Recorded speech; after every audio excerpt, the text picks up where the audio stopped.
Hello and welcome to Making Transitions episode 2. Today we'll be looking at how to handle information that triggers us. We've all had these days where everything has gone fine, we're coping with whatever's being thrown at us, and then something comes along that derails us.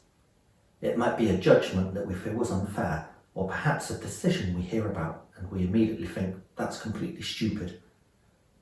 All these things that emotionally affect us mean that we're not in a position for a while afterwards to make good decisions about anything. So how do we resolve this situation?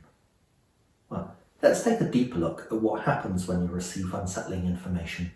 Typically, you'll have an impulsive reaction which might range from wanting to fight the sender of the information, or you might want to run away from it, or perhaps you even go into panic mode. None of these impulsive reactions are actually very useful because all of them are about blame. You put the blame on someone, it might even be yourself, and then you jump to a conclusion that the situation is resolved. So this impulsive reaction is very natural, happens to all of us, and it happens very quickly. What can we do to overcome it? Well, we use our imagination. When you receive unsettling information, immediately an investigator appears by your side. This investigator is ideal because he or she is not afraid to ask tough questions, they're independent so they don't get emotionally involved, they're perceptive, they don't have an agenda, and they don't jump to conclusions. So this investigator says they'll take us through a 3-step process so that we can handle the information without that trigger aspect.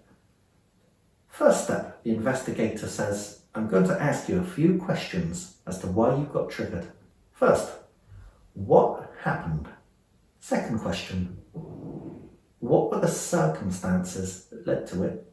And the third question, what's the root cause of you being triggered? Once you've answered these, the investigator walks you to the second step.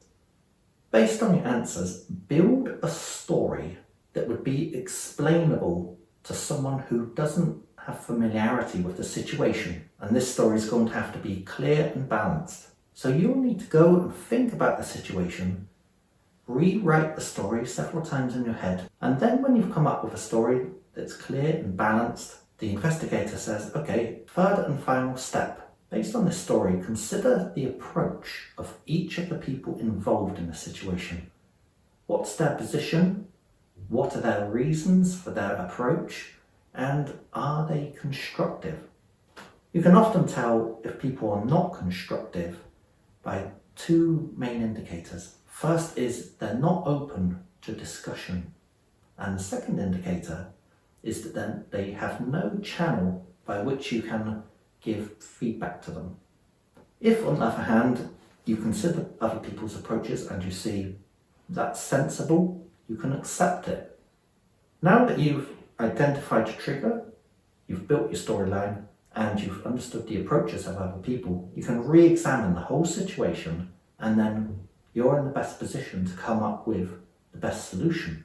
It means that this impulsive reaction you have gets caught before it can become an ego that starts to dominate. So now I've wrapped up the investigator roleplay. I look forward to you tuning into the next video of Making Transitions.